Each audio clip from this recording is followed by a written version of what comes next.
കാരുണ്യവാനും കരുണാവാരിധിയുമായ പ്രപഞ്ചനാഥൻ്റെ നാമത്തിൽ സർവസ്തുതികളും സർവേശ്വരന് സമർപ്പിച്ചുകൊണ്ട് വേദിയിലും സദസ്സിലും ഇരിക്കുന്ന ആദരണീയരായ സഹോദരന്മാരെ സഹോദരങ്ങൾ, വളരെ സന്തോഷകരമായ ഒരു ഒത്തുകൂടലിലാണ് നമ്മളുള്ളത്. ആഗോള തലത്തിൽ തന്നെ ഇസ്ലാമിക സമൂഹം വ്രതമനുഷ്ഠിച്ചു കൊണ്ടിരിക്കുന്ന ഒരു പശ്ചാത്തലത്തിലാണ് നമ്മളിങ്ങനെ ഒരുമിച്ച് കൂടിയിട്ടുള്ളത്.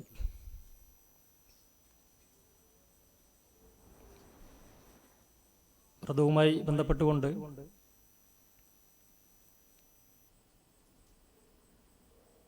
വ്യത്യസ്ത കാഴ്ചപ്പാടുകളും വീക്ഷണങ്ങളുമൊക്കെ നിലനിൽക്കുന്നുണ്ട്. എന്തായാലും ആത്മസംസ്കരണവുമായി ബന്ധപ്പെട്ട ഒരു അനുഷ്ഠാനമാണ് വ്രതം എന്ന കാര്യത്തിൽ തർക്കമില്ല. സാധാരണ പറയാറുള്ള ഒരു ചൊല്ലുണ്ട്, മത്സ്യം ചെയ്യുന്നത് തലയിൽ നിന്നാണെങ്കിൽ മനുഷ്യൻ ചെയ്യുന്നത് ഹൃദയത്തിൽ നിന്നാണെന്നാണ്. അപ്പോൾ മനുഷ്യ ഹൃദയങ്ങൾ ചീഞ്ഞു നാറുന്നതിൻ്റെ ദുർഗന്ധമാണ് ഇന്ന് നമ്മൾ ആകാശത്തും ഭൂമിയിലും ഓഫ്ലൈനിലും ഓൺലൈനിലും ഇടത്തും വലത്തും ഒക്കെയായി എല്ലായിടത്തും കണ്ടുകൊണ്ടിരിക്കുന്നു. പ്രിന്റ് മീഡിയകളിലാകട്ടെ സോഷ്യൽ മീഡിയയിലാകട്ടെ ഇവിടെയും അതുമായി ബന്ധപ്പെട്ടുകൊണ്ടുള്ള വാർത്തകളും മറ്റുമാണ് നമ്മൾ കണ്ടുകൊണ്ടിരിക്കുന്നത്. ഇത് എന്തൊക്കെയോ മനുഷ്യ സമൂഹത്തിന് നഷ്ടപ്പെട്ടു പോയിരിക്കുന്നു എന്നുള്ളൊരവസ്ഥ എന്ന് പറഞ്ഞാൽ, സാധാരണ മനുഷ്യനെ മനുഷ്യനാക്കുന്ന പ്രധാനപ്പെട്ട രണ്ട് സ്ഥാപനങ്ങളിൽപ്പെട്ട ഒന്ന് വീടാണെങ്കിൽ മറ്റൊന്ന് വിദ്യാലയമാണ്. വീടുകളിൽ നിന്ന് നമ്മൾ കേട്ടുകൊണ്ടിരിക്കുന്ന കണ്ടുകൊണ്ടിരിക്കുന്ന വാർത്തകൾ, വിദ്യാലയങ്ങളിൽ നിന്ന് നമ്മൾ കേട്ടുകൊണ്ടിരിക്കുന്ന വാർത്തകൾ എല്ലാം ഏതോ അർത്ഥത്തിൽ ഒരു ഭയാനകമായ ഒരു അന്തരീക്ഷം ഇങ്ങനെ രൂപപ്പെട്ടു വരികയാണ്. എന്തൊക്കെയോ നഷ്ടപ്പെട്ടു പോയിരിക്കുന്ന എന്ന് പറഞ്ഞാൽ അടുക്കളകൾ അടർക്കളങ്ങളായി മാറുന്ന, വിദ്യാലയങ്ങൾ മദ്യാലയങ്ങളായി മാറുന്ന, കാരണം വിദ്യാലയങ്ങളിൽ പോലും ലഹരി വിരുദ്ധ ക്യാമ്പയിൻ നടത്തേണ്ടി വരുന്ന അന്തരീക്ഷമൊക്കെ രൂപപ്പെട്ടു വന്നിട്ടുണ്ട്. എന്ന് മാത്രമല്ല, വിദ്യാർത്ഥികൾ അധ്യാപകർക്ക് നേരെ ആയുധമേന്തുന്ന, മക്കൾ മാതാപിതാക്കൾക്ക് നേരെ ആയുധമേന്തുന്ന, സാധാരണ നമ്മൾ കേട്ടുകേൾവിയില്ലാത്ത എന്നൊക്കെ പറയാവുന്ന രീതിയിലേക്ക് കാര്യങ്ങൾ മാറിയിരിക്കുകയാണ്. അപ്പം എല്ലാവരും ഏതോ അർത്ഥത്തിൽ മക്കളെക്കുറിച്ച് പോലും ഭയപ്പെട്ടുകൊണ്ടാണ് മാതാപിതാക്കൾ ഉള്ളത്. വിദ്യാർത്ഥികളെ കുറിച്ച് ഭയപ്പെട്ടുകൊണ്ടാണ് അധ്യാപകരുമുള്ളത്. ഇങ്ങനെയുണ്ടല്ലോ ഒരു കാലം തന്നെ തിരിഞ്ഞു നടക്കുന്ന ചില മൂല്യങ്ങൾ നഷ്ടപ്പെട്ടു പോയിരിക്കുന്ന ഒരു അന്തരീക്ഷമാണ്. ഇത്തരം ഒരു സാഹചര്യത്തിൽ ഈ നഷ്ടപ്പെട്ടു പോയ മൂല്യങ്ങളുടെ ഒരു വീണ്ടെടുപ്പ് അതെങ്ങനെ സാധ്യമാകും എന്ന ആലോചനയ്ക്ക് വലിയ പ്രസക്തിയുണ്ട്. അപ്പം അത് നമ്മൾ ആലോചിക്കുമ്പോൾ എങ്ങനെയാണ് നഷ്ടപ്പെട്ടു പോയ മൂല്യങ്ങളെ വീണ്ടെടുക്കുക, ചരിത്രത്തിൽ അതെങ്ങനെയാണ് നടന്നത് എന്നതിനെക്കുറിച്ചൊക്കെയുള്ള ചില അവലോകനങ്ങൾ ആവശ്യമായി വരും. നമുക്ക് സമയം പരിമിതമാണ്, വിശദാംശങ്ങളിലേക്ക് പോകുവാനൊന്നും ഇപ്പോൾ സന്ദർഭമില്ല. അപ്പോൾ ഏതായാലും അതുമായി ബന്ധപ്പെട്ടുകൊണ്ടുള്ള ഒരു അന്വേഷണവുമായി ബന്ധപ്പെട്ട് പറയുമ്പോൾ അതിൻ്റെ തുടക്കത്തിൽ സൂചിപ്പിക്കാനുള്ളത്, നസറുദ്ദീൻ കോജയുടെ അദ്ദേഹവുമായി ബന്ധപ്പെട്ടുകൊണ്ടുള്ള ഒരു കഥയുണ്ട്. അദ്ദേഹം ഒരിക്കൽ അദ്ദേഹത്തിൻ്റെ വീടിൻ്റെ പുറത്ത് കാര്യമായി എന്തോ തെരഞ്ഞുകൊണ്ടിരിക്കും. ഇതിങ്ങനെ തെരഞ്ഞുകൊണ്ടിരിക്കുമ്പോൾ ഇത് കണ്ട സുഹൃത്തുക്കൾ അദ്ദേഹത്തോട് ചോദിച്ചു, അല്ല നിങ്ങളെന്താണ് തെരഞ്ഞുകൊണ്ടിരിക്കുന്നത്? അദ്ദേഹം പറഞ്ഞു, താക്കോല് നഷ്ടപ്പെട്ടിരിക്കുന്നു, താക്കോല് തിരയുകയാണ്. അപ്പോൾ ചോദിച്ചു, എവിടെയാണ് താക്കോല് പോയത്?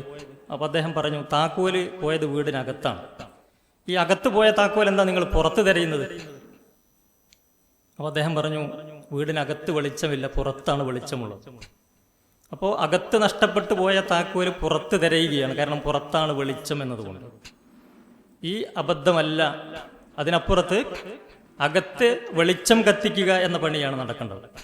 ഈ നഷ്ടപ്പെട്ടു പോയ മൂല്യങ്ങളെ വീണ്ടെടുക്കണമെങ്കിൽ നടക്കേണ്ടത് മനുഷ്യൻ അകത്ത് വെളിച്ചം കത്തിച്ചു വെക്കലാണ്. ഈ ഉൾവെളിച്ചം എന്ന് പറയുന്ന ഒന്നുണ്ട്. പുറം വെളിച്ചം എന്ന് പറയുന്നത് ഇത് മനുഷ്യനെ സംബന്ധിച്ചിടത്തോളം ആവശ്യമുള്ള ഒന്നാണ്. അതിനപ്പുറത്ത് മനുഷ്യനാകുന്നത് ഉൾവെളിച്ചമുണ്ടാകുന്നതാണ്. ഉൾവെളിച്ചത്തിൽ നിന്നാണ് ഉൾക്കാഴ്ചകൾ ഉണ്ടാകുന്നതും ഉൾക്കാഴ്ചയിൽ നിന്നാണ് ശരിയായ കാഴ്ചപ്പാടുകൾ രൂപപ്പെടുന്നതും. മനുഷ്യന്റെ ജീവിതം രൂപപ്പെടുത്തേണ്ടത് ശരിയായ ആ കാഴ്ചപ്പാടിലൂടെയാണ്. പക്ഷെ ഇന്ന് സംഭവിച്ചുകൊണ്ടിരിക്കുന്നത് മനുഷ്യൻ കാഴ്ചപ്പാടുകളുടെ അടിസ്ഥാനത്തിലല്ല, പക്ഷിമൃഗാദികളെപ്പോലെ. പക്ഷിമൃഗാദികൾ ഈ ഭൂമിയിൽ ജീവിക്കുന്നത് കാഴ്ചയുടെ അടിസ്ഥാനത്തിലാണ്, അതേസമയത്ത് കാഴ്ചപ്പാടിന്റെ അടിസ്ഥാനത്തിലല്ല. എന്ന് പറഞ്ഞാൽ പക്ഷിമൃഗാദികളെ സംബന്ധിച്ചിടത്തോളം അവയുടെ നേച്ചർ അനുസരിച്ച് അവരവരുടെ കാഴ്ചയിലൂടെ ജീവിക്കും. മനുഷ്യൻ പക്ഷേ ജീവിക്കേണ്ടത് മനുഷ്യന്റെ കൾച്ചർ അനുസരിച്ച് മനുഷ്യൻ ജീവിക്കേണ്ടത് ശരിയായ കാഴ്ചപ്പാടിലൂടെയാണ്. ഈ ഒരു അവസ്ഥ, ഇതിൽ നിന്നാണ് മനുഷ്യൻ യഥാർത്ഥത്തിൽ വ്യതിചലിച്ചു പോയിട്ടുള്ളത് എന്ന് നമുക്ക് കാണാൻ പറ്റും. കാരണം പക്ഷിമൃഗാദികളെ സംബന്ധിച്ചിടത്തോളം നമുക്ക് കാണാൻ പറ്റും, വിശക്കുന്ന ഒരു പോത്ത് പുല്ല് കണ്ടാൽ അത് കഴിക്കും, അത് തിന്നും, ആരുടേതാണെങ്കിലും ശരി. കാരണം ധാർമ്മിക മര്യാദകൾ ഒരു പോത്തിന് ബാധകമല്ല എന്നതുകൊണ്ടാണ്. അങ്ങനെയാണല്ലോ. ഒരു പൂവൻ കോഴി പിടക്കോഴിയെ കണ്ടാൽ ഇണ ചേരും, സ്വന്തം അമ്മയാണെങ്കിലും അമ്മക്കോഴിയാണെങ്കിലും ശരി. കാരണം സദാചാര മര്യാദകൾ ഒരു കോഴിക്ക് ബാധകമല്ല എന്നതുകൊണ്ടാണ്. ഒരു അപരിചിതനായ നായയെ കണ്ടാൽ മറ്റൊരു നായ കുരച്ചു ചാടും. കാരണം പെരുമാറ്റ മര്യാദകൾ ഒരു നായയെ സംബന്ധിച്ചിടത്തോളം ബാധകമല്ല എന്നതുകൊണ്ടാണ്. എന്നാൽ മനുഷ്യനെ ഇതിൽ നിന്ന് വേർതിരിക്കുന്ന മൗലികമായ ഘടകം അവൻ യഥാർത്ഥത്തിൽ ധാർമ്മിക സദാചാര പെരുമാറ്റ മര്യാദകൾ എന്ന് പറയുന്നുണ്ട്. ഇതുണ്ടാകുമ്പോഴാണ് മനുഷ്യനാകുന്നത്. ഈ പെരുമാറ്റ മര്യാദകൾ പക്ഷിമൃഗാദികളെ സംബന്ധിച്ചിടത്തോളം അവയ്ക്ക് അവയുടെ പ്രകൃതമനുസരിച്ച് എങ്ങനെയാണോ ജീവിക്കേണ്ടത് അതങ്ങനെ തന്നെ സൃഷ്ടിച്ചപ്പോൾ തന്നെ പഠിപ്പിച്ചു കൊടുത്തിട്ടുണ്ടെങ്കിൽ, മനുഷ്യന് പക്ഷേ പെരുമാറ്റ മര്യാദകൾ, സദാചാര ധാർമ്മിക പെരുമാറ്റ മര്യാദകൾ പഠിപ്പിക്കുന്നതിന് വേണ്ടിയാണ് ദൈവം പ്രവാചകന്മാരെ നിയോഗിച്ചത് എന്നാണ്. അങ്ങനെ അതിനുവേണ്ടിയാണ് പ്രവാചകന്മാരെ നിയോഗിച്ചത്. പക്ഷിമൃഗാദികൾക്ക് അതിന്റെ ആവശ്യമില്ല. കാരണം അവർ നേച്ചർ അനുസരിച്ചാണ് ജീവിക്കുക. മനുഷ്യന് പക്ഷേ ഉണ്ടാവേണ്ടത് കൾച്ചറാണ്. നേച്ചറല്ല, കൾച്ചർ. ആ കൾച്ചർ, ശരിയായ കൾച്ചർ, അതെന്ത്, ഏത് സ്വഭാവത്തിൽ, ഇത് പഠിപ്പിക്കുന്നതിന് വേണ്ടി പ്രവാചകന്മാരെ നിയോഗിച്ചു എന്നാണ്. ലക്ഷത്തിൽ പരം പ്രവാചകന്മാരെ നിയോഗിച്ചിട്ടുണ്ട്. വിശുദ്ധ ഖുർആൻ സൂചിപ്പിക്കുന്നുണ്ട്, വലക്കത് ബഅ്സന ഫീ കുല്ലി ഉമ്മത്തിൻ റസൂലൻ. അത് എല്ലാ സമൂഹങ്ങളിലേക്കും ദൈവദൂതന്മാരെ അയച്ചിട്ടുണ്ട്. അങ്ങനെ നിയോഗിക്കപ്പെട്ട വ്യത്യസ്ത പ്രവാചകന്മാർ, ലക്ഷത്തിൽ പരം പ്രവാചകന്മാരിൽ അങ്ങനെ നിയോഗിക്കപ്പെട്ട പ്രവാചകന്മാരിലെ അവസാനത്തെ പ്രവാചകനാണ് മുഹമ്മദ് നബി. ആ മുഹമ്മദ് നബിയിലൂടെ അവതരിപ്പിക്കപ്പെട്ട വേദഗ്രന്ഥമാണ് വിശുദ്ധ ഖുർആൻ. ആ വേദഗ്രന്ഥം അവതരിപ്പിക്കപ്പെട്ടത് ഇതുപോലെയുള്ള ഒരു റമദാൻ മാസത്തിൽ ആയിരുന്നു. അതാണ് ഈ റമദാൻ മാസത്തിന്റെ പ്രത്യേകത എന്ന് പറയുന്നത്. വിശുദ്ധ ഖുർആൻ തന്നെ അത് സൂചിപ്പിക്കുന്നുണ്ട്. ഷഹറു റമദാൻ അല്ലദി ഉൻസില ഫീഹിൽ ഖുർആൻ ഹുദൽ ലിന്നാസ്. അത് ജനങ്ങൾക്ക് സന്മാർഗമായിക്കൊണ്ട് ഖുർആൻ അവതരിച്ച മാസമാണെന്ത്, റമദാൻ. ഈ റമദാനിന്റെ സവിശേഷത, അതിന്റെ ഒരു പ്രാധാന്യം എന്ന് പറയുന്നത്, ഈ ജനങ്ങൾക്ക് സന്മാർഗമായി എന്ന് പറഞ്ഞാൽ ഇവിടെ ഹുദല്ലിന്നാസ്, ജനങ്ങൾക്ക്, മൊത്തം മനുഷ്യർക്ക് സന്മാർഗമായി ഖുർആൻ അവതരിച്ച മാസം എന്നാണ്. ഏതെങ്കിലും ഒരു വിഭാഗത്തിന്റെ എന്ന സ്വഭാവത്തിലല്ല, മൊത്തം മനുഷ്യർക്ക് സന്മാർഗമായി ഈ വേദഗ്രന്ഥം അവതരിച്ച മാസം. അതാണ് ഇതിന്റെ പ്രത്യേകത. അതിന് ദൈവത്തിനോടുള്ള നന്ദി സൂചകമായിട്ട് കൂടിയാണ് യഥാർത്ഥത്തിൽ എന്ത് ചെയ്യുന്നത്, ഈ വ്രതം അനുഷ്ഠിക്കുന്നത്. ആ വിശുദ്ധ ഖുർആൻ സൂചിപ്പിക്കുന്നതനുസരിച്ച് മനുഷ്യൻ ഈ സന്മാർഗം എന്ന് പറയുന്ന, അതായത് ശരിയായ പാത എന്ന് പറയുന്നത്, ഒരു മനുഷ്യൻ ആ സന്മാർഗത്തിൽ ആയിത്തീരുന്നതിന്റെ ചില തലങ്ങളുണ്ട്. പ്രധാനമായിട്ട് 3 തലങ്ങളിലൂടെയാണ് യഥാർത്ഥത്തിൽ സന്മാർഗത്തിൽ എത്തുന്നത്. ഇത് 3 തലങ്ങളിലൂടെയാണ് അത് സംഭവിക്കുന്നത്. അത് ഓരോന്നും നമ്മൾ ഇങ്ങനെ എടുത്ത് വിശകലനം ചെയ്താൽ ഇന്ന് നമ്മൾ അഭിമുഖീകരിക്കുന്ന പ്രശ്നങ്ങൾ പോലും എല്ലാത്തിനെയും അത് അഡ്രസ്സ് ചെയ്യുന്നതായിട്ട് നമുക്ക് കാണാം. അതിൽ ഒന്നാമത്തേത്, മനുഷ്യൻ അവന്റെ ബുദ്ധി കൊണ്ടുള്ള യുക്തി ചിന്തയിലൂടെ ദൈവത്തെ അറിയുക എന്നുള്ളതാണ്. ഇത് ബുദ്ധി കൊണ്ടുള്ള യുക്തി ചിന്തയിലൂടെ ദൈവത്തെ അറിയുക. രണ്ടാമത്തേത്, ആത്മാവ് കൊണ്ടുള്ള അനുഷ്ഠാനങ്ങളിലൂടെ ദൈവത്തോടടുക്കുക. മൂന്നാമത്തേത്, ശരീരം കൊണ്ടുള്ള സൽക്കർമ്മങ്ങളിലൂടെ സൃഷ്ടികളെ സേവിക്കുക. ഈ പറയുന്ന 3 തലങ്ങൾ ഇത് വിശുദ്ധ ഖുർആൻ പ്രവാചകാധ്യാപനങ്ങളും കൃത്യമായിട്ട് നമുക്ക് വിശകലനം ചെയ്തു തന്നിട്ടുണ്ട്. അതിൽ ഒന്നാമത്തെ ഭാഗം തന്നെ ബുദ്ധി കൊണ്ടുള്ള യുക്തി ചിന്തയിലൂടെ ദൈവത്തെ അറിയൽ. കാരണം സൃഷ്ടാവായ ദൈവത്തെ അറിയണമെങ്കിൽ മനുഷ്യന്റെ മുമ്പിലുള്ള തെളിവ് സൃഷ്ടികളാണ്. മനുഷ്യൻ ഇത് തെളിവാകുന്നത് എങ്ങനെയെന്ന് ചോദിച്ചു കഴിഞ്ഞാൽ, പക്ഷിമൃഗാദികളിൽ നിന്ന് വ്യത്യസ്തമായി മനുഷ്യന് യുക്തിയുണ്ട് എന്നതാണ്. യുക്തി എന്ന് പറഞ്ഞു കഴിഞ്ഞാൽ കണ്ട ഒന്നിൽ നിന്ന് കാണാത്ത ഒന്നിനെ അനുമാനിക്കാനുള്ള മനുഷ്യന്റെ കഴിവാണ്. പുക കണ്ടാൽ അറിയാം എവിടെയോ തീ ഉണ്ടായിട്ടുണ്ട്, മേശ കണ്ടാൽ അറിയാം അതിന്റെ പിന്നിൽ ഒരാശാരിയുണ്ട് എന്നതുപോലെ സൃഷ്ടികളെ കണ്ടാൽ മനുഷ്യൻ അറിയും അതിന്റെ പിന്നിൽ ഒരു സ്രഷ്ടാവുണ്ട്. സൃഷ്ടികൾ സ്രഷ്ടാവിന് തെളിവാണ്.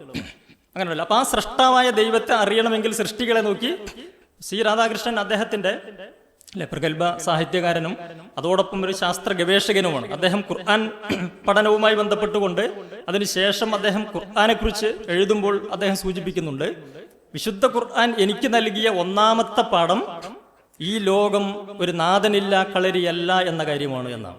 കാരണം പ്രപഞ്ചമാകുന്ന യന്ത്രശാലയെ നോക്കി ചിന്തിക്കുന്ന ഏതൊരാൾക്കും ബോധ്യപ്പെടുന്ന ഒരു കാര്യമാണെന്ത്, ഇത് വളരെ വ്യവസ്ഥാപിതവും ആസൂത്രിതവുമായി ഇങ്ങനെ മുന്നോട്ട് പോകണമെങ്കിൽ, ആസൂത്രണങ്ങൾ ഉണ്ടാകണമെങ്കിൽ ആസൂത്രകൻ ഉണ്ടാവൽ നിർബന്ധമാണ്.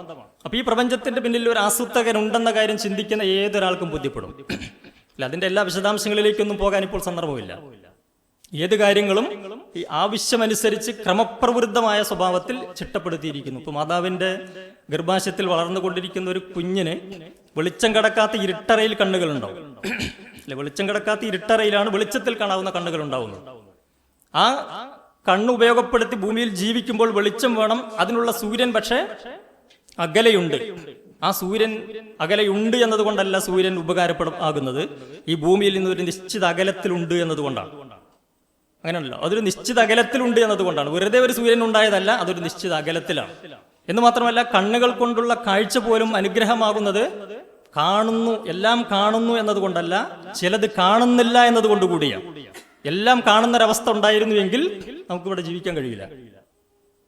ഇപ്പം നിങ്ങളുടെയൊക്കെ മുഖത്തേക്ക് നോക്കിയാൽ എനിക്കെല്ലാം കാണാനുള്ള കഴിവുണ്ടെങ്കിൽ നിങ്ങളുടെ മുഖം വളരെ ഭയാനകമായിരിക്കും. കാരണം ബാക്ടീരിയകളെ പോലും കാണുന്നൊരവസ്ഥ വന്നു കഴിഞ്ഞാൽ ഒരാളെ സംബന്ധിച്ചിടത്തോളം വെള്ളം പോലും കുടിക്കാൻ കഴിയില്ല. അതുകൊണ്ട് ചിലതൊക്കെ കാണാതിരിക്കുന്നു എന്നതുകൊണ്ടാണ് കാഴ്ച പോലും അനുഗ്രഹമാകുന്നത്. ഈ അർത്ഥത്തിൽ എല്ലാത്തും അത് വിശകലനം ചെയ്യുകയാണെങ്കിൽ ഒരുപാട് പറയാനുണ്ട്. ആ അർത്ഥത്തിൽ ഇതെല്ലാം സൃഷ്ടിച്ച് സംവിധാനിച്ച ഒരു ദൈവത്തെ, ആ സൃഷ്ടാവായ ദൈവത്തെ മനുഷ്യനെ സംബന്ധിച്ചിടത്തോളം അവന്റെ ബുദ്ധി കൊണ്ട് ആലോചിച്ചാൽ, യുക്തി കൊണ്ട് ചിന്തിച്ചാൽ ബോധ്യപ്പെടുന്ന ഒരു കാര്യമാണ്. അല്ലെ, യച്ചക്ഷുഷന്ന പശ്യതി ഏന ചക്ഷുംഷി പശ്യതി തദേവ ബ്രഹ്മത്വം വിധി നേദം യതിദം ഉപാസത എന്ന് പറഞ്ഞാൽ കണ്ണിന് കാഴ്ച നൽകിയതും എന്നാൽ കണ്ണുകൊണ്ട് കാണാൻ കഴിയാത്തതുമായ ശക്തി ഏതോ അത് ബ്രഹ്മമെന്ന് ദൈവമെന്ന് നീ അറിയുക. എന്നാൽ നീ ദൈവമെന്ന് വിചാരിച്ച് ഉപാസന ചെയ്യുന്നതൊന്നും ദൈവമല്ല എന്ന് പറഞ്ഞ അതിന്റെ അർത്ഥം എന്താണ്? അതിന്റെ അർത്ഥം കണ്ണിന് കാഴ്ച നൽകിയ എന്നാൽ കണ്ണുകൊണ്ട് കാണാൻ കഴിയാത്ത ശക്തി എന്ന് പറഞ്ഞാൽ ആ ശക്തിയെക്കുറിച്ച് പറയുമ്പോൾ അത് ആരുടെ ദൈവമാണ്? ഇത് പറയുന്നത് ഹൈന്ദവ പ്രമാണങ്ങളിലാണ് എന്നതുകൊണ്ട് അത് ഹിന്ദുവിന്റെ ദൈവമല്ല. കണ്ണിന് കാഴ്ച നൽകിയ ആർക്ക്? മനുഷ്യന്. എങ്കിൽ പിന്നെ സകല മനുഷ്യരുടെയും ദൈവത്തെക്കുറിച്ച് ആണ് പറയുന്നത്. വേദങ്ങളൊക്കെ പറയുന്നത് ഈ അർത്ഥത്തിൽ എല്ലാത്തിനെയും സൃഷ്ടിച്ച് സംവിധാനിച്ച, നമ്മെ സൃഷ്ടിച്ച, നമുക്കെല്ലാ അനുഗ്രഹങ്ങളും നൽകിയ ആ സൃഷ്ടാവായ ഒരു ദൈവമുണ്ട്. അത് ഓരോന്നിങ്ങനെ എടുത്ത് വിശകലനം ചെയ്യുകയാണെങ്കിൽ ഒരുപാട് പറയാനുണ്ട്. ഇത് ഇപ്പൊ കണ്ണുകൾ സൃഷ്ടിക്കപ്പെട്ടത് മാത്രമല്ല, ശരീരത്തിന്റെ ഓരോ അവയവങ്ങളും അതിന് നിശ്ചയിച്ച സ്ഥാനങ്ങൾ വരെ. കാരണം കണ്ണ് ഇവിടെ അല്ല വേണ്ടിയിരുന്നത്, കുറച്ച് അപ്പുറത്തായിരുന്നെങ്കിൽ കുറച്ചുകൂടി നന്നായിരുന്നു എന്ന് ഇന്നേ വരെ ഒരു എഞ്ചിനീയറും പറഞ്ഞിട്ടില്ല, ലോകത്തൊരു ശാസ്ത്രജ്ഞനും പറഞ്ഞിട്ടില്ല. കാരണം അത് വേണ്ട സ്ഥാനത്ത് തന്നെ ഓരോന്നും അങ്ങനെ തന്നെ അതിന്റെ ചിട്ടയിലും വ്യവസ്ഥയിലും സൃഷ്ടിക്കപ്പെട്ടു. അതുകൊണ്ടാണ് ഇത് ഉപയോഗപ്പെടുന്നത്. അങ്ങനെയുള്ള ഒരു ദൈവത്തെ നമ്മൾ അറിയുമ്പോൾ സ്വാഭാവികമായിട്ടും ആ ദൈവത്തെ അറിഞ്ഞാൽ പിന്നെ മനുഷ്യന്റെ ബാധ്യത എന്താണ്? ഞാനിങ്ങോട്ട് വരുന്ന സമയത്ത് സങ്കല്പിക്കുക, കാസർഗോഡ് റെയിൽവേ സ്റ്റേഷനിൽ ഇറങ്ങിയ സമയത്ത് എന്നെ കൂട്ടാൻ വന്ന സയ്യിദ് സാഹിബ് അദ്ദേഹം ഇങ്ങനെ നടന്നു പോരുന്ന സമയത്ത് എന്നോട് പറയുകയാണ്, സങ്കല്പിക്കുക, അദ്ദേഹം ഒരു നടന്നു പോകുന്ന ഒരു മനുഷ്യനെ ചൂണ്ടിക്കൊണ്ട് എന്നോട് പറയുകയാണ്, അലജിക്ക് ആ പോകുന്നത് എൻ്റെ ഒരു സുഹൃത്താണ്, എൻ്റെ അയൽവാസിയാണ്. എന്നിട്ട് അദ്ദേഹത്തെക്കുറിച്ചൊക്കെ ഇങ്ങനെ പറയുന്നു എന്ന് വിചാരിക്കുക. എനിക്കതിൽ പ്രത്യേകിച്ചൊരു പുതുമയൊന്നും തോന്നുന്നില്ല. കാരണം ഞാനുമായി ബന്ധം ഇല്ല, സുഹൃത്തായ അദ്ദേഹത്തിന്റെ അയൽവാസിയാണ് എന്നതാണ്. അതുകൊണ്ട് എനിക്ക് പ്രത്യേകിച്ചൊന്നും തോന്നണമെന്നില്ല. അതേസമയത്ത് സയ്യിദ് സാഹിബ് എന്നോട് പറയണത്, അലജിക്ക നിങ്ങളുടെ പിതാവാണല്ലോ ആ പോകുന്നത് എന്ന് പറഞ്ഞാലോ ഞാൻ എങ്ങനെയായിരിക്കും അതിനെ സമീപിക്കുക? ഞാൻ എടത്തനാട്ടുകരയിലുള്ള എൻ്റെ പിതാവ് കാസർഗോഡ് റെയിൽവേ സ്റ്റേഷനിൽ ഇങ്ങനെ അങ്ങനെ നടന്നു പോകുന്നത് കണ്ടാൽ, അതെന്നോട് ചൂണ്ടിക്കാണിച്ചാൽ ഞാൻ അതിനെ സമീപിക്കുക എങ്ങനെയായിരിക്കും?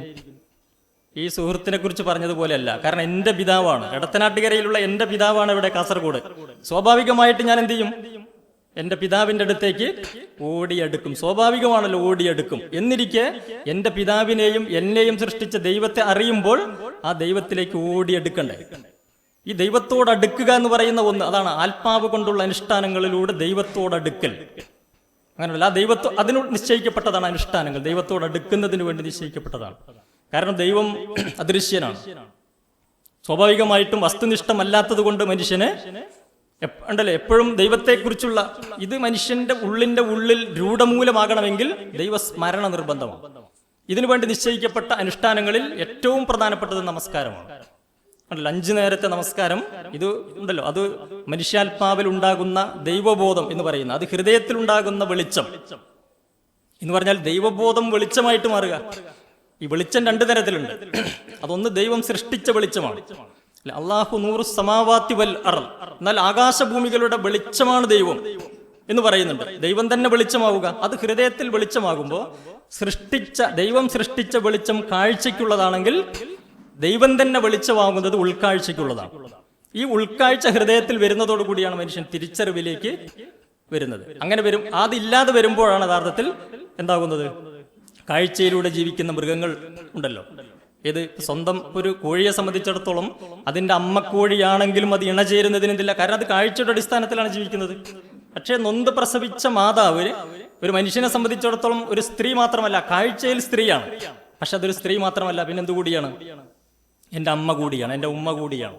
ഇതാണ് യഥാർത്ഥത്തിൽ ഉൾക്കാഴ്ചയിൽ നിന്ന് അതിൽ നിന്ന് രൂപപ്പെട്ടു വരുന്ന ഒരു സമീപനം. അതുകൊണ്ട് കോഴി അല്ലെങ്കിൽ ഒരു കഴുത അതിന്റെ അമ്മ കഴുതയോട് ഇണചേരുന്നത് പോലെ മനുഷ്യൻ എന്ത് ചെയ്യുകയില്ല, അവിടെ ഒരു ധാർമ്മിക സദാചാര കാഴ്ച ഈ ഒരു ബോധത്തിലേക്ക് എത്തണമെങ്കിൽ ഹൃദയത്തിലാണ് വെളിച്ചം ഉണ്ടാകേണ്ടത്. ഹൃദയ വെളിച്ചം എന്ന് പറയുന്ന ഒന്ന് ദൈവം തന്നെ ഹൃദയത്തിൽ ഒരു വെളിച്ചമായി ആകുമാറ് ദൈവത്തോട് മനുഷ്യൻ അടുക്കൽ. ഇങ്ങനെ ഉണ്ടല്ലോ, ഈ ദൈവത്തോട് അടുക്കുക എന്ന് പറയുന്ന, മാത്രമല്ല ആ നമസ്കാരം നിശ്ചയിക്കപ്പെട്ടത് ഈ അർത്ഥത്തിൽ ദൈവത്തോട് അടുക്കുക എന്നതോടൊപ്പം തന്നെ സൃഷ്ടാവായ ദൈവത്തോട് അടുക്കുക എന്നതോടൊപ്പം സൃഷ്ടികളായ മനുഷ്യരെ അടുപ്പിക്കുക എന്ന് പറയുന്ന, കാരണം നമസ്കാരം ഒരു സംസ്കാരം കൂടിയാണ്. കാരണം എന്താണ്, സകല മനുഷ്യരും ഒരേ ദൈവത്തിന്റെ സൃഷ്ടികളും ഒരേ മാതാപിതാക്കളുടെ മക്കളുമാണ്. വിശുദ്ധ ഖുർആൻ പഠിപ്പിക്കുന്നതനുസരിച്ച് എല്ലാവരും ഒരേ സൃഷ്ടാവിന്റെ സൃഷ്ടികളാണ്, മാത്രമല്ല ഒരേ മാതാപിതാക്കളുടെ മക്കളാണ്. അതിന്റെ അർത്ഥം ഇപ്പൊ ഇവിടെ കൂടിയിരിക്കുന്ന നമ്മളൊക്കെ അടിസ്ഥാനപരമായി ഒരൊറ്റ കുടുംബക്കാരാണ്. അല്ല, അമേരിക്കക്കാരും ആസ്ട്രേലിയക്കാരും ആഫ്രിക്കയിലുള്ളവരും എല്ലാവരും അടിസ്ഥാനപരമായി എന്താണ്, മനുഷ്യ കുടുംബം എന്ന് പറയുന്ന ആ മനുഷ്യ കുടുംബം ദൈവം സൃഷ്ടിച്ച ആ കുടുംബത്തിന്റെ മറ്റൊരു പ്രത്യേകത എന്താണ്, വലക്കത് കറംനാ ബനി ആദം എന്ന് പറഞ്ഞാൽ ആ ആദം സന്തതികളെ മൊത്തം മനുഷ്യ സമൂഹത്തിൽ ദൈവത്താൽ ആദരിക്കപ്പെട്ടവരാണ് എല്ലാവരും. അതുകൊണ്ട് മനുഷ്യ സമൂഹത്തിൽ നിറത്തിന്റെ പേരിൽ, വർണ്ണത്തിന്റെ പേരിൽ, കുലത്തിന്റെ പേരിൽ, കുടുംബത്തിന്റെ പേരിലൊന്നും ഒരു വിവേചനവും പാടില്ല. അതുകൊണ്ട് നമസ്കാരത്തിൽ ചേർന്ന് നിന്നുകൊണ്ട്, തോളോട് തോൾ ചേർന്ന് നിന്നുകൊണ്ട് സൃഷ്ടാവായ ദൈവത്തോട് നമസ്കരിക്കുന്ന ആ അനുഷ്ഠാനം ഉണ്ടല്ലോ, അതൊരു സംസ്കാരത്തെ കൂടിയാണ് എന്ത് ചെയ്യുന്നത്. കാരണം അവിടെ ജാതി, മതം, വർഗം, വർണ്ണം ഈ അർത്ഥത്തിലുള്ള വിഭാഗീയതയ്ക്ക് എന്തില്ല, ഒരു പഴുതുമില്ല. കാരണം മനുഷ്യരൊക്കെ അടിസ്ഥാനപരമായി എന്താ, അതുകൊണ്ടാണ് പ്രവാചകൻ തന്നെ പറയുന്നുണ്ട്, എന്ത്, അറബിക്ക് അനറബിയേക്കാളോ വെളുത്തവന് കറുത്തവനേക്കാളോ യാതൊരു ശ്രേഷ്ഠതയുമില്ല. നിങ്ങളിൽ ഏറ്റവും ശ്രേഷ്ഠൻ ഏറ്റവും ധർമ്മബോധമുള്ളവനാണ് എന്ന് പറഞ്ഞാൽ നല്ലവനാണ് നല്ലവൻ. കുലത്തിന്റെ, വർണ്ണത്തിന്റെ, ഇതിന്റെ ഒന്നും പേരിൽ പ്രത്യേകിച്ച് ആർക്കും യാതൊരു മഹത്വവും ഇല്ല. ആരാണോ നല്ലവൻ അവനാണ് നല്ലവൻ. ഇങ്ങനെ ഉണ്ടല്ലോ. ഈ അർത്ഥത്തിൽ മനുഷ്യനെ നന്നാക്കുക മാത്രമല്ല ഒന്നാക്കുക കൂടി ചെയ്യുന്നതിനുള്ള വലിയ ഒരു ആശയത്തെയാണ് യഥാർത്ഥത്തിൽ ഇവിടെ വിശുദ്ധ ഖുർആൻ എന്ത് ചെയ്യുന്നത്, ഈ അർത്ഥത്തിൽ ആ ഖുർആൻ വഴി കാണിക്കുന്നത്, മനുഷ്യന് വഴി കാണിക്കുന്നത്, എല്ലാവരെയും സഹോദരന്മാരായി കാണാനുള്ള, സാഹോദര്യ അടിസ്ഥാനത്തിൽ ഒരു സാമൂഹ്യ ക്രമത്തെ കാണുന്നതിനുള്ള ഒരു വഴികാട്ടിയായി വിശുദ്ധ ഖുർആനിന്റെ അധ്യാപനങ്ങൾ നമുക്ക് കാണാൻ കഴിയും. ഇതുപോലെ നിശ്ചയിക്കപ്പെട്ട മറ്റൊരു പ്രധാനപ്പെട്ട ദൈവത്തോടടുക്കുന്നതിനുള്ള അനുഷ്ഠാനമാണ് എന്ത്, ഈ വ്രതാനുഷ്ഠാനം എന്ന് പറയുന്നത്. ദൈവത്തോടടുക്കുന്നതിന് വേണ്ടി നിശ്ചയിക്കപ്പെട്ട ഈ ഉപവാസം എന്ന് പറയല്ലോ. സാധാരണ നമ്മൾ ഉപവാസം എന്ന് പറഞ്ഞു കഴിഞ്ഞാൽ കൂടത്താമസം എന്നുകൂടി അർത്ഥമുണ്ട്. കൂടത്താമസമാണ്. ആരുടെ കൂടെ? ദൈവത്തിന്റെ കൂടത്താമസം. അപ്പൊ അത്രത്തോളം ദൈവത്തോട് അടുക്കുന്നതിനുള്ള സന്ദർഭമാണ്. അപ്പൊ നേരത്തെ പറഞ്ഞ ഹൃദയ വെളിച്ചം എന്ന് പറയുന്നത്, അല്പസംസ്കരണം എന്ന് പറയുന്നത് സാധ്യമാകേണ്ട ഒരു സന്ദർഭമാണ്. ഈ റമദാൻ മാസം നിശ്ചയിച്ചിരിക്കുന്നത് തന്നെ അല്പസംസ്കരണത്തിന് വേണ്ടിയാണ്. മനുഷ്യ ജീവിതത്തിൽ സൂക്ഷ്മത ഉണ്ടാകുന്നത് ലഅല്ലക്കും തത്തക്കൂൻ എന്ന് പറഞ്ഞാൽ ഈ നോമ്പ് നിർബന്ധമാക്കിയത് എന്തിന് എന്നതിനെ കുറിച്ച് അതിന്റെ ഉദ്ദേശമായി പറഞ്ഞത് തന്നെ നിങ്ങൾ ജീവിതത്തിൽ സൂക്ഷ്മത പാലിക്കുന്ന നല്ല മനുഷ്യരായി മാറാൻ അതിനുവേണ്ടിയാണ്. കണ്ടല്ലോ, അല്പസംസ്കരണത്തിന് വേണ്ടി. അപ്പൊ അതിന്റെ ഭാഗമായിട്ട് നിശ്ചയിക്കപ്പെട്ട റമദാൻ, ഈ വ്രതാനുഷ്ഠാനം, അത് ഉപവാസം എന്ന് പറയുമ്പോൾ ദൈവത്തിന്റെ കൂടെ താമസം. കാരണം അത്രത്തോളം ദൈവികമായ കാര്യങ്ങളിൽ മാത്രം വേദപാരായണങ്ങളിലും പ്രാർത്ഥനകളിലും ഒക്കെ ഏർപ്പെട്ടുകൊണ്ട് പരമാവധി സമയങ്ങൾ ഉപയോഗപ്പെടുത്തിക്കൊണ്ടാണ് ഈ കാലത്ത് എന്ത് ചെയ്യേണ്ടത്. അപ്പൊ ഈ പറയുന്ന ഈ വ്രതം എന്ന് പറയുന്ന ഒരു അനുഷ്ഠാനത്തെ ഒരു പരിശീലനം പോലെ നിശ്ചയിച്ചത് എന്തിന് എന്ന് ചോദിച്ചു കഴിഞ്ഞാൽ, ദൈവത്തോട് അടുക്കുന്നതിന് മനുഷ്യന് തടസ്സം നിൽക്കുന്ന പ്രധാനപ്പെട്ട ഒരു ഘടകം മനുഷ്യനിൽ നിലനിൽക്കുന്ന ഇച്ഛകളാണ്. എന്ന് പറഞ്ഞാൽ മനുഷ്യന്റെ മോഹങ്ങളാണ്. മോഹങ്ങളുടെ ഒരു പ്രത്യേകത എന്താണെന്നറിയാലോ. മോഹങ്ങളിൽ നല്ലതും ചീത്തയും ഉണ്ടെന്ന് മാത്രമല്ല, കടലിലെ ഓളങ്ങൾക്കും കരളിലെ മോഹങ്ങൾക്കും ഒടുക്കമില്ലെന്നാണ്. അപ്പൊ ഒടുക്കമില്ലാത്ത മോഹങ്ങൾ, അതിൽ നല്ലതും ചീത്തയുമുണ്ട്. അത് വെട്ടിപ്പിടിക്കാനുള്ള ഒരു ആർത്തിയായി ജീവിതം മാറുന്നു. അതാണ് ഇപ്പോഴൊക്കെ സംഭവിച്ചുകൊണ്ടിരിക്കുന്നത്. അത് വെട്ടിപ്പിടിക്കാനുള്ള ആർത്തിയായി ജീവിതം മാറുക. ഈ അവസ്ഥയിൽ നിന്ന് മനുഷ്യൻ മാറേണ്ടതുണ്ട്. എന്ത് ചെയ്യണം? നല്ലതും ചീത്തയുമൊക്കെ ആയിട്ടുള്ള മോഹങ്ങളെ നിയന്ത്രിക്കാൻ, ഇച്ഛകളെ നിയന്ത്രിക്കാൻ മനുഷ്യന് കഴിയണം. അല്ലെങ്കിൽ എന്താ സംഭവിക്കുക? അതിനൊരു ഉദാഹരണം പറഞ്ഞാൽ അത് എളുപ്പത്തിൽ മനസ്സിലാകും. ഉദാഹരണം പറഞ്ഞാൽ, നമ്മളുടെ ആത്മാവിനെ കുടുംബനാഥനായിട്ട് സങ്കല്പിക്കുക. എന്ന് പറഞ്ഞാൽ ശരീരത്തെ ഒരു വീടായി സങ്കല്പിക്കുക. നമ്മളുടെ ആത്മാവിനെ നമ്മൾ കുടുംബനാഥനായി സങ്കല്പിക്കുക. ഇച്ഛകളെ മക്കളായിട്ടും സങ്കല്പിക്കുക. ഈ മക്കൾ കുറെ ഉണ്ട്. മക്കളിൽ നല്ല സ്വഭാവമുള്ളവരും ചീത്തയുള്ളവരൊക്കെ ഉണ്ട്. ഈ മക്കളാകുന്ന ഇച്ഛകൾ ആത്മാവാകുന്ന കുടുംബനാഥനോട് ഓരോ കാര്യങ്ങൾ ഇങ്ങനെ ആവശ്യപ്പെടും. ഈ ആവശ്യപ്പെടുന്നതൊക്കെ ഇങ്ങനെ അനുവദിക്കുമ്പോൾ അവരത് ഓരോന്നിങ്ങനെ ചെയ്യും. ഉദാഹരണം പറഞ്ഞാൽ, വിശപ്പെന്ന് പറയുന്ന മക്കളിൽ ഒരാളായ വിശപ്പെന്ന് പറയുന്ന ഇച്ഛ ആത്മാവാകുന്ന കുടുംബനാഥനോട് പറയണം, എനിക്ക് വെള്ളം വേണം, ദാഹിക്കുന്നു. അത് അനുവദിച്ചു കൊടുക്കുമ്പോൾ വെള്ളം കുടിക്കും. മക്കളിൽ ഒരാളായ വിശപ്പെന്ന് പറയുന്ന ഇച്ഛ ആത്മാവാകുന്ന കുടുംബനാഥനോട് പറയുന്നു, എനിക്ക് വിശക്കുന്നു, ഭക്ഷണം ആവശ്യമുണ്ട്. ആത്മാവ് അതനുവദിക്കുമ്പോൾ ഭക്ഷണം കഴിക്കുന്നു. മക്കളിൽ ഒരാളായ മദ്യപാനേച്ഛ പറയുകയാണ്, എനിക്ക് മദ്യപിക്കണം. ആത്മാവാകുന്ന കുടുംബനാഥൻ അനുവദിക്കുമ്പോൾ അവൻ മദ്യപിക്കുന്നു. ഒരാളുടെ ലൈംഗികേച്ഛ പറയുകയാണ്, എനിക്ക് വ്യഭിചരിക്കണം. ആത്മാവാകുന്ന കുടുംബനാഥൻ അനുവദിക്കുമ്പോൾ വ്യഭിചരിക്കുന്നു. ഇങ്ങനെ ഇച്ഛകളാകുന്ന മക്കൾ ആത്മാവാകുന്ന കുടുംബനാഥനോട് പറയുന്നതൊക്കെ അനുവദിച്ചു കൊടുത്താൽ എന്താ സംഭവിക്കുക? ആ കുടുംബം കുളന്തോണ്ടുക എന്നൊക്കെ നമ്മൾ പറയില്ലേ, എന്നതുപോലെ വ്യക്തികളെ സംബന്ധിച്ചിടത്തോളം ഇച്ഛകളാകുന്ന ഈ ഇച്ഛകൾക്ക് അടിപ്പെട്ട് കഴിഞ്ഞാൽ സംഭവിക്കുക, വ്യക്തിയുടെ ജീവിതം തന്നെ എന്തിലേക്ക് മാറും? താളം തെറ്റിപ്പോകും. അങ്ങനെ സംഭവിക്കാൻ പാടില്ല. അതുകൊണ്ട് നിയന്ത്രിക്കണം. ഈ നിയന്ത്രണങ്ങൾ എന്ന് പറയുന്നത് എല്ലായിടത്തും ആവശ്യമാണ്. മനുഷ്യനെ സംബന്ധിച്ചിടത്തോളം പക്ഷിമൃഗാദികൾക്ക് പ്രകൃതിപരമായി നിശ്ചയിച്ചിട്ടുണ്ട്. കാരണം അവ ജന്മവാസന അനുസരിച്ചാണ് ജീവിക്കുക. പക്ഷെ മനുഷ്യൻ അങ്ങനെയല്ല. മനുഷ്യനെ സംബന്ധിച്ചിടത്തോളം സ്വാതന്ത്ര്യമുണ്ട്, ധർമാധർമ്മ ബോധമുണ്ട് എന്നതാണ് അതിന് കാരണം. ധർമാധർമ്മ ബോധമുണ്ട് മനുഷ്യാത്മാവിന്. ഇങ്ങനെയുള്ള മനുഷ്യനെ സംബന്ധിച്ചിടത്തോളം രണ്ടിനും സാധ്യതയുള്ളത് കൊണ്ട് എന്ത് വേണം? ചില കാര്യങ്ങൾ അധർമ്മമാണെന്ന് തോന്നുന്ന, തെറ്റാണെന്ന് തോന്നുന്ന, ശരിയല്ലാത്ത കാര്യങ്ങൾ നിയന്ത്രിക്കണം. അത് നിയന്ത്രിക്കാൻ അവൻ പരിശീലിക്കണം. അപ്പൊ മനുഷ്യന്റെ ഇച്ഛകളിൽ ഇതെല്ലാം ഉണ്ട്. ഇതിനുള്ള ഒരു പരിശീലനം കൂടിയാണ്. കാരണം റമദാൻ കാലത്ത് അല്ലെങ്കിൽ നോമ്പനുഷ്ഠിക്കുന്ന സമയത്ത് നമുക്കറിയാൻ പറ്റും. ഇപ്പൊ നോമ്പനുഷ്ഠിക്കുന്ന ഒരാളെ സംബന്ധിച്ചിടത്തോളം ഏതാണ്ട് ഒരു 10 മണി സമയമൊക്കെ ആകുമ്പോഴേക്കിന് തന്നെ ദാഹം തുടങ്ങും. ദാഹം തുടങ്ങും. ആ സമയത്ത് ദാഹം എന്ന ഇച്ഛ പറയും ആത്മാവാകുന്ന കുടുംബനാഥനോട്, എനിക്ക് ദാഹിക്കുന്നു, വെള്ളം ആവശ്യമുണ്ട്. അപ്പൊ എന്താ കുടുംബനാഥൻ പറയുന്നത്? തൽക്കാലം അത് വേണ്ട, നിയന്ത്രിക്കണം. അതുപോലെ തന്നെ കുറച്ച് കഴിയുമ്പോഴേക്കിന് വിശപ്പ് വരും. വിശപ്പ് എന്ന് പറയുന്ന ഇച്ഛ പറയും, എനിക്ക് വിശക്കുന്നു, ഭക്ഷണം ആവശ്യമുണ്ട്. പക്ഷെ ആത്മാവാകുന്ന കുടുംബനാഥൻ പറയും എന്ത്? ഭക്ഷണം ഇപ്പോൾ തൽക്കാലം അത് വേണ്ടതില്ല എന്ന് വെച്ചാൽ നിയന്ത്രിക്കുകയാണ്. ഇത് നിയന്ത്രിക്കുന്നത് എന്തിനാണ്? പ്രാഥമിക ഇച്ഛകളെ നിയന്ത്രിക്കുന്നത്. മനുഷ്യന്റെ ഏറ്റവും പ്രാഥമികമായ കാര്യമാണെന്ത്? വിശപ്പ്, ദാഹം പോലെയുള്ള അങ്ങനെയുള്ള എല്ലാ ഇച്ഛകളെയും എന്ത് ചെയ്യുന്നു? നിയന്ത്രിക്കുന്നു. അതൊരു പരിശീലനമാണ്. ആ പരിശീലനത്തിലൂടെ എന്ത് നേടണം മനുഷ്യൻ? തെറ്റാണെന്ന് തോന്നുന്ന അല്ലെങ്കിൽ തെറ്റായി പഠിപ്പിക്കപ്പെട്ട എല്ലാത്തിൽ നിന്നും വിട്ടു നിൽക്കുന്നതിനുള്ള ഒരു ശേഷി അതിലൂടെ മനുഷ്യൻ എന്താകണം? നേടേണ്ടതുണ്ട്. അതിനപ്പുറത്ത് ഒരു ഭാഗത്ത് ദൈവബോധമുണ്ട്, ആരാധനകളും അനുഷ്ഠാനങ്ങളും ഒക്കെ നിർവഹിക്കുകയും ഇച്ഛകളുടെ പിറകെ പോവുകയും ചെയ്താൽ മനുഷ്യൻ എന്താവാൻ കഴിയില്ല. അപ്പൊ മനുഷ്യനാവണമെങ്കിൽ ഈ ഒരു കാര്യം കൂടി ആവശ്യമാണ്. അതുകൊണ്ട് ശക്തമായ ദൈവബോധവും ആ ശക്തിയിൽ നിന്ന് യഥാർത്ഥത്തിൽ ഇച്ഛകളെ നിയന്ത്രിക്കാനുള്ള ഒരു തലത്തിലേക്ക് എത്തുമ്പോൾ പിന്നെ മനുഷ്യനെ സംബന്ധിച്ചിടത്തോളം വിലക്കപ്പെട്ട കാര്യങ്ങൾ ഓരോന്നും എന്ന് പറഞ്ഞാൽ മനുഷ്യ ജീവിതത്തിൽ പാലിക്കേണ്ട, മനുഷ്യൻ നിയന്ത്രിക്കേണ്ട കുറെ കാര്യങ്ങളുണ്ട്. എല്ലാ തലങ്ങളിലും അത് കാണാൻ പറ്റും. അതനുസരിച്ച് മനുഷ്യനെ സംബന്ധിച്ചിടത്തോളം ദൈവികമായി പഠിപ്പിക്കപ്പെട്ടതനുസരിച്ച് ഇപ്പൊ വെള്ളം കുടിക്കാം, പക്ഷെ കള്ള് കുടിക്കരുതാണ്. വെള്ളം കുടിക്കാം, കള്ള് കുടിക്കരുത്. അപ്പൊ ഒരു വിശ്വാസി എന്ത് ചെയ്യൂല? കള്ള് കുടിക്കരുതേ എന്ന് പഠിപ്പിച്ചിരിക്കുന്നു, അതൊരു കള്ള് കുടിക്കൂല, വെള്ളം കുടിക്കും. അതുപോലെ തന്നെ ചായ കുടിക്കാം, പക്ഷെ ചാരായം കുടിക്കരുത്. ഒരു വിശ്വാസി ചായ കുടിക്കും, പക്ഷെ ചാരായം കുടിക്കില്ല. അങ്ങനെയാണല്ലോ. നിങ്ങൾക്ക് വിവാഹം കഴിക്കാം, ദൈവികമായ കൽപ്പനയാണ്. അതേസമയത്ത് വ്യഭിചരിക്കരുത്. അതുകൊണ്ട് എന്ത് ചെയ്യൂല? വിവാഹം കഴിക്കും, പക്ഷെ വ്യഭിചരിക്കൂല. നിങ്ങൾക്ക് കൂലി വാങ്ങാം, പക്ഷെ കൈക്കൂലി വാങ്ങരുത്. അതുകൊണ്ട് ഒരു വിശ്വാസി കൂലി വാങ്ങും, കൈക്കൂലി വാങ്ങൂല. അങ്ങനെ ഉണ്ടല്ലോ. നിങ്ങൾക്ക് പന്ത് കളിക്കാം, പക്ഷെ ചൂത് കളിക്കാൻ പാടില്ല. അങ്ങനെ ഉണ്ടല്ലോ. അതുകൊണ്ട് പന്ത് കളിക്കും, കളിയിലൊക്കെ ഉണ്ടാവും, പക്ഷെ അതിലും ശരിയും തെറ്റുണ്ട്. തെറ്റിലേക്ക് നയിക്കുന്നത് എന്ത് ചെയ്യും? വിലക്കപ്പെടും. ഇങ്ങനെ തുടങ്ങിയിട്ട് ജീവിതവുമായി ബന്ധപ്പെട്ട എല്ലാ തലങ്ങളിലും എന്തുണ്ട്? ദൈവികമായ അധ്യാപനത്തിന് ഒരു ലൈൻ. ആ ലൈൻ എടുത്ത് നോക്കിക്കഴിഞ്ഞാൽ എല്ലാത്തിൻ്റെയും ശരിയുടെ ഒരു ലൈനാണ്. അങ്ങനെ ഉണ്ടല്ലോ.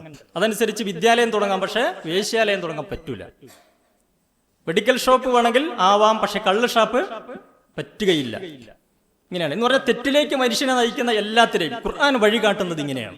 ഏത്? ഈ പറയുന്ന നമ്മളുടെ സമൂഹത്തിൽ ഇന്ന് പത്രങ്ങളിൽ നമ്മൾ വായിച്ചുകൊണ്ടിരിക്കുന്ന, സോഷ്യൽ മീഡിയയിൽ വന്നുകൊണ്ടിരിക്കുന്ന വാർത്തകൾ എടുത്ത് നോക്കിക്കഴിഞ്ഞാൽ ഈ പറയുന്ന എല്ലാത്തിൻ്റെയും, വിലക്കപ്പെട്ട എല്ലാത്തിൻ്റെയും പങ്കതിൽ കാണാൻ കഴിയും. ഏറിയും കുറഞ്ഞും വ്യത്യസ്ത സ്വഭാവത്തിൽ എല്ലാത്തിൻ്റെയും പങ്കതിലുണ്ട്. അതുകൊണ്ട് മനുഷ്യനെ ആ തിന്മയിൽ നിന്ന് തടയണമെങ്കിൽ സ്വാഭാവികമായിട്ടും ഉണ്ടാകേണ്ട ഒരു കാര്യം എന്താ? വിലക്കപ്പെട്ട കാര്യങ്ങളിൽ നിന്ന് മനുഷ്യൻ മാറുക, അല്ലേ? അതിൽ നിന്ന് മനുഷ്യൻ മാറുക. അങ്ങനെ മനുഷ്യൻ മാറി ജീവിക്കാൻ തുടങ്ങിയാൽ സ്വാഭാവികമായിട്ടും തിന്മകളിൽ നിന്ന് മുക്തമാകുന്നൊരവസ്ഥയിലേക്ക് മാറുകയും, മനുഷ്യനെ സംബന്ധിച്ചിടത്തോളം പറഞ്ഞല്ലോ, ഈ അർത്ഥത്തിൽ അല്ലെ ദൈവികമായ ഒരു ബോധം അനുഷ്ഠാനങ്ങളിലൂടെ ഉണ്ടാകുന്നതോടൊപ്പം ഈ സന്മാർഗത്തിന്റെ അടുത്ത ഒരു സ്റ്റെപ്പ്, മൂന്നാമത്തെ ഒരു തലം എന്ന് പറയുന്നത് ഇത് ശരീരം കൊണ്ടുള്ള സേവനങ്ങളിലൂടെ സൃഷ്ടികളെ സേവിക്കുക. ശരീരം കൊണ്ട് സൃഷ്ടികളെ സേവിക്കുക എന്ന് പറയുന്ന ഒരു തലം കൂടി സൂചിപ്പിച്ചല്ലോ. എന്ന് പറഞ്ഞാൽ ഒരു വിശ്വാസിയാകുന്നതോടുകൂടി വിശ്വാസിയെ ഉരുത്തിരിഞ്ഞു വരിക, അല്ലെങ്കിൽ ഉയർക്കൊണ്ടുവരിക എന്താന്ന് വെച്ച് കഴിഞ്ഞാൽ അവകാശ ബോധത്തെക്കാൾ കൂടുതൽ ബാധ്യതാബോധമാണ്. ഇപ്പോഴത്തെ ഒരു കാലത്തിന്റെ ഒരു പ്രത്യേകത എന്താണെന്ന് വെച്ച് കഴിഞ്ഞാൽ മക്കൾക്ക് അവരുടെ അവകാശങ്ങളെ കുറിച്ച് മാത്രമേ അറിയൂ. അങ്ങനെ ഉണ്ടല്ലോ അല്ലെ? ഏത് തലത്തിൽ വിദ്യാർത്ഥികൾക്ക് അവരുടെ അവകാശങ്ങളെ കുറിച്ച് മാത്രമേ, തൊഴിലാളികൾക്ക് അവരുടെ അവകാശങ്ങളെ കുറിച്ച് മാത്രമേ, മുതലാളിക്ക് അവരുടെ അവകാശങ്ങൾ, എല്ലാവർക്കും അവരവരുടെ അവകാശങ്ങളെ കുറിച്ച് മാത്രമാണ്. ഭാര്യയ്ക്ക് ഭാര്യയുടെ അവകാശങ്ങളെ കുറിച്ച് മാത്രം അറിയാം, ഭർത്താവിന് ഭർത്താവിന്റെ അവകാശങ്ങളെ കുറിച്ച് മാത്രം അറിയാം. എന്നതിനപ്പുറത്ത് ബാധ്യതകളെ കുറിച്ച് ആർക്കും, ബാധ്യതകളല്ല ഒരു മനുഷ്യനെ നല്ലവനാക്കുന്നത്. ഈ അവകാശങ്ങളല്ല, ഞാൻ അവകാശം നേടുന്നു എൻ്റെ എന്നതുകൊണ്ടല്ല ഞാൻ നല്ലവനായി മാറുക, ഞാൻ എൻ്റെ ബാധ്യതകൾ നിർവഹിക്കുമ്പോഴാണ്. ആ അർത്ഥത്തിൽ മനുഷ്യൻ നിർവഹിക്കേണ്ട ബാധ്യതകൾ, ആ ബാധ്യതകൾ നിർവഹിക്കുമ്പോഴാണ് യഥാർത്ഥത്തിൽ എന്തായിട്ട് മാറുക? ദൈവത്തിന്റെ മുമ്പിൽ യഥാർത്ഥത്തിൽ സ്വീകാര്യനായിട്ട് മാറുക. അങ്ങനെ ഉണ്ടല്ലോ, ദൈവത്തിന്റെ മുമ്പിൽ സ്വീകാര്യനായിട്ട് മാറുക ബാധ്യതകൾ നിർവഹിക്കുമ്പോഴാണ്. അപ്പൊ ആ ബാധ്യതാ നിർവഹണത്തിന്റെ ഭാഗമായി പഠിപ്പിക്കപ്പെട്ടതനുസരിച്ച് അറിയാലോ, ഏറ്റവും കൂടുതൽ ബാധ്യത ഒരാൾക്ക് മാതാവിനോടാണെന്നും പിന്നത്തെ പിതാവിനോടാണെന്നും പിന്നെ അയൽവാസി, ഓരോന്ന് വിശകലനത്തിന് സമയമില്ലാത്തോട് ഇങ്ങനെ പറഞ്ഞു പോവുകയാണ്, അവസാനിപ്പിക്കുകയാണ് അല്ലെ? മാതാപിതാക്കളോട്, അതുപോലെ തന്നെ അയൽവാസികളോട്, സമൂഹത്തോട് എന്ന് മാത്രമല്ല ജീവജാലങ്ങളോടൊക്കെയുള്ള ബാധ്യതകൾ മുൻഗണനാക്രമം അനുസരിച്ച് തന്നെ പഠിപ്പിക്കപ്പെട്ടിരിക്കുന്നു. ആ പഠിപ്പിക്കപ്പെട്ട അധ്യാപനങ്ങൾ മനുഷ്യൻ അവന്റെ കൃത്യതയിലും വ്യക്തതയിലും അതിങ്ങനെ നിർവഹിക്കുന്ന ഒരവസ്ഥയിലേക്ക് എത്തുമ്പോൾ സ്വാഭാവികമായിട്ടും ഇവിടെ എന്താണോ മനുഷ്യനിൽ നിന്ന് പ്രതീക്ഷിക്കുന്നത്, മനുഷ്യത്വമാണല്ലോ, അത് സ്വാഭാവികമായിട്ടും ഇവിടെ രൂപപ്പെടുന്ന, അങ്ങനെ രൂപപ്പെടേണ്ടതുണ്ടെന്നാണ്. എന്ന് പറഞ്ഞാൽ നല്ല ആത്മീയതയിൽ നിന്ന് നല്ല ഭൗതികത എന്നതാണ്. ഭൗതികതയും ആത്മീയതയും രണ്ടായിട്ടല്ല. എന്ന് വെച്ച് കഴിഞ്ഞാൽ ടാങ്കിലുള്ളതേ ടാപ്പിൽ വരൂ എന്ന് പറയാറുണ്ടല്ലോ. ടാങ്കിലുള്ളതേ ടാപ്പിൽ വരൂ വെച്ചാൽ അകശുദ്ധി വരുമ്പോൾ കർമ്മശുദ്ധിയായിട്ടത് സൽക്കർമ്മങ്ങളായിട്ട് എന്തായും ആ അർത്ഥത്തിൽ ആവേണ്ടതുണ്ട്. ഈ വ്രതാനുഷ്ഠാനങ്ങളിലൂടെയും മറ്റനുഷ്ഠാനങ്ങളിലൂടെയും ഒക്കെ യഥാർത്ഥത്തിൽ ആയിത്തീരേണ്ടത് അങ്ങനെയാണ്.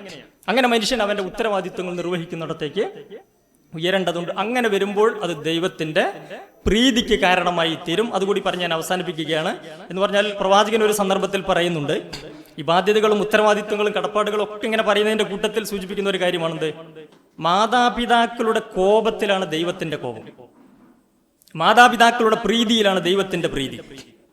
എന്ന് പറഞ്ഞാൽ മാതാപിതാക്കളുടെ കോപത്തിലാണ് ദൈവത്തിന്റെ കോപം. എന്ന് പറഞ്ഞാൽ മാതാപിതാക്കൾ നമ്മളോട് കോപിച്ചാൽ, ആ സ്വഭാവത്തിൽ നമ്മൾ അവരോട് പെരുമാറിയാൽ ദൈവത്തിന്റെ കോപത്തിന് നമ്മൾ കാരണക്കാരായി മാറും.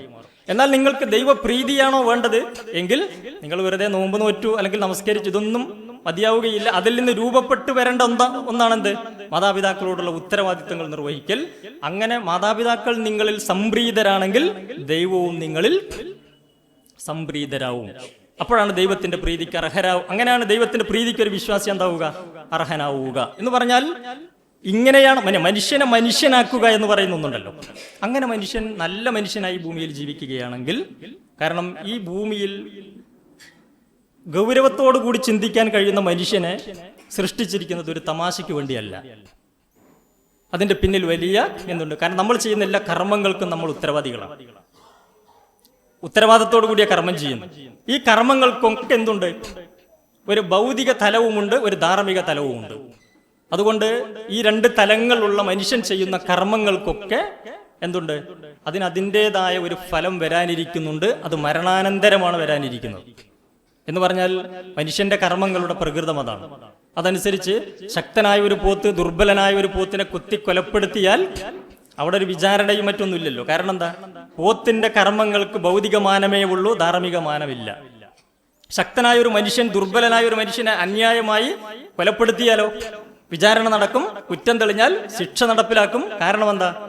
മനുഷ്യന്റെ കർമ്മങ്ങൾക്ക് ഭൗതിക മാനം മാത്രമല്ല ധാർമ്മിക മാനവുമുണ്ട്. അതുകൊണ്ട് ധാർമ്മിക നിയമം അവിടെ ബാധകമാക്കേണ്ടതുണ്ട്. ഈ അർത്ഥത്തിലാണ് കോടതി വിചാരണ സംവിധാനങ്ങളൊക്കെ ഇവിടെ ഉള്ളത്. പക്ഷേ ഈ ലോകത്ത് നമ്മൾ എത്ര ശ്രമിച്ചാലും കുറ്റമറ്റ നീതി അസാധ്യമാണ്. അത് സാധ്യമാകുന്ന ഒരു ഘട്ടം ഇവിടെയല്ല, അത് മരണാനന്തരമാണ്, മരിച്ചു കഴിഞ്ഞതിന് ശേഷമാണ്. അതാണ് ശാശ്വതമായ ജീവിതം എന്ന് വിശുദ്ധ ഖുർആൻ സൂചിപ്പിക്കുന്നുണ്ട്. അതുകൊണ്ട് മനുഷ്യന്റെ ജീവിതത്തിന്റെ ലക്ഷ്യം എന്തായിരിക്കണം? ഈ ലോകത്ത് കർമ്മങ്ങൾ, ഉത്തരവാദിത്വങ്ങൾ, ബാധ്യതകൾ നിർവഹിച്ച് നല്ലവരായി ദൈവപ്രീതി കരസ്ഥമാക്കുക, അതിന് പകരമായി ദൈവത്തിന്റെ സമ്മാനമാകുന്ന സ്വർഗം നേടിയെടുക്കുക. ഇത് ജീവിതത്തിന്റെ ലക്ഷ്യമാകുന്നതോടുകൂടി സ്വാഭാവികമായി ഈ ജീവിതത്തിൽ തിന്മയിൽ നിന്ന് മുക്തനായി സൽപന്താവിലൂടെ മുന്നോട്ട് പോകുവാൻ അത് അവൻ എന്തായിരിക്കും? അതിനെന്ത് വേണം എന്ന് ചോദിച്ചു കഴിഞ്ഞാൽ, മനുഷ്യനെ സംബന്ധിച്ചിടത്തോളം ദൈവം ഹൃദയത്തിന് വെളിച്ചമാകണം. അല്ല, മനുഷ്യൻ ഹൃദയ വെളിച്ചമുണ്ടല്ലോ, അത് ജീവിതത്തിന് വെളിച്ചമാകണം. എന്നാൽ പരലോകബോധം ജീവിതത്തിന്റെ ലക്ഷ്യവുമാകുന്നിടത്തേക്ക് കാര്യങ്ങൾ മാറുന്നതോടുകൂടി സ്വാഭാവികമായിട്ടും ഒരു മനുഷ്യൻ അങ്ങനെ ആവുക സ്വാഭാവികമാണ്. ഒരു സംഗതി കൂടി അതിന്റെ അനുബന്ധമായി പറയുകയാണ്, ആ ലക്ഷ്യം എന്ന് പറയുന്നത് എപ്പോഴും മനുഷ്യനെ സംബന്ധിച്ചിടത്തോളം തെറ്റാൻ സാധ്യതയുണ്ട്. അത് തെറ്റാതിരിക്കണമെങ്കിൽ നല്ല ജാഗ്രത ആവശ്യമാണ്. അതിന്റെ ഭാഗമായിട്ട് ഇപ്പോൾ ലോകപ്രശസ്തനായ ഒരു ഓട്ടക്കാരന്റെ വീട്ടിൽ കള്ളൻ കയറിയ ഒരു കഥയുണ്ട്. കള്ളൻ കയറിയതറിഞ്ഞപ്പോൾ ഞെട്ടുടമസ്ഥൻ അത് ഞെട്ടി ഉണരുകയാണ്. കള്ളന്റെ കാൽപെരുമാറ്റം കേട്ട് ഇത് കേട്ട ഉടനെ തന്നെ കള്ളൻ ഇറങ്ങി ഓടി. കള്ളൻ ഇറങ്ങി ഓടിയപ്പോൾ കള്ളനെ പിടിക്കുക എന്ന ലക്ഷ്യത്തോടു കൂടി ഓട്ടക്കാരനും പുറത്തിറങ്ങി കള്ളന്റെ പിറകെ ഓടി. അങ്ങനെ കള്ളൻ മുമ്പിലും ഓട്ടക്കാരൻ പിന്നിലുമായി ഇങ്ങനെ ഓടിക്കൊണ്ടിരിക്കുന്നതിനിടയിൽ ഓട്ടക്കാരന്റെ മനസ്സിൽ ഒരു ചിന്ത വന്നു. ആ ചിന്ത എന്താണെന്ന് വെച്ച് കഴിഞ്ഞാൽ, ഞാൻ ലോകപ്രശസ്തനായ ഒരു ഓട്ടക്കാരനാണ്, എന്റെ മുമ്പിൽ ഇന്നേ വരെ ആരും ഇങ്ങനെ ഓടിയിട്ടില്ല. ഈ ചിന്ത വന്നതോടുകൂടി ഓട്ടക്കാരൻ എന്ത് ചെയ്തു? സർവശക്തിയും ഉപയോഗിച്ചു കൊണ്ടോടി. അങ്ങനെ കള്ളനെയും മറികടന്നോടി. കുറച്ച് കഴിഞ്ഞപ്പോഴാണ് ഓർത്തത്, ഈ കള്ളനെ പിടിക്കുക എന്ന ലക്ഷ്യത്തോടു കൂടിയാണല്ലോ ഓടിയത്. പക്ഷേ തിരിഞ്ഞു നോക്കിയപ്പോഴേ കള്ളന്റെ വഴിക്ക് പോയിട്ടുണ്ട്. എന്ന് വെച്ചാൽ ലക്ഷ്യം മറന്നുകൊണ്ടുള്ള നെട്ടോട്ടത്തിനിടയിൽ മനുഷ്യൻ പരാജയപ്പെടുന്നതിന്റെ ഉദാഹരണമാണ് ഈ പറയുന്നത്. എന്ന് പറഞ്ഞാൽ മനുഷ്യൻ എപ്പോഴും ലക്ഷ്യബോധം നിർണിതമായിരിക്കണം. ജീവിതത്തിന് ലക്ഷ്യവും ജീവിതത്തിലെ ലക്ഷ്യങ്ങളും രണ്ടും രണ്ടാണ്. ആ ലക്ഷ്യബോധം കൃത്യമായിട്ടുണ്ടാവുകയും അതിനനുസരിച്ച് ജീവിതത്തെ ചിട്ടപ്പെടുത്തുകയും ചെയ്യുമ്പോൾ സ്വാഭാവികമായിട്ടും നല്ല മനുഷ്യൻ, നല്ല മനുഷ്യർ, നല്ല സമൂഹം, നല്ല കുടുംബം, നല്ല ലോകം രൂപപ്പെട്ടു വരും. അതാണ് വിശുദ്ധ ഖുർആൻ വിഭാവന ചെയ്യുന്ന ജീവിതവുമായി ബന്ധപ്പെട്ടുകൊണ്ടുള്ള അതിന്റെ കാഴ്ചപ്പാട്. അതിന്റെ എല്ലാ വിശദാംശങ്ങളിലേക്കും പോകുവാൻ ഇപ്പോൾ സന്ദർഭമില്ല. അതുകൊണ്ട് അവസാനിപ്പിക്കുകയാണ്. ദൈവം നമ്മെ എല്ലാവരെയും അനുഗ്രഹിക്കുമാറാകട്ടെ. എല്ലാവർക്കും നന്ദി.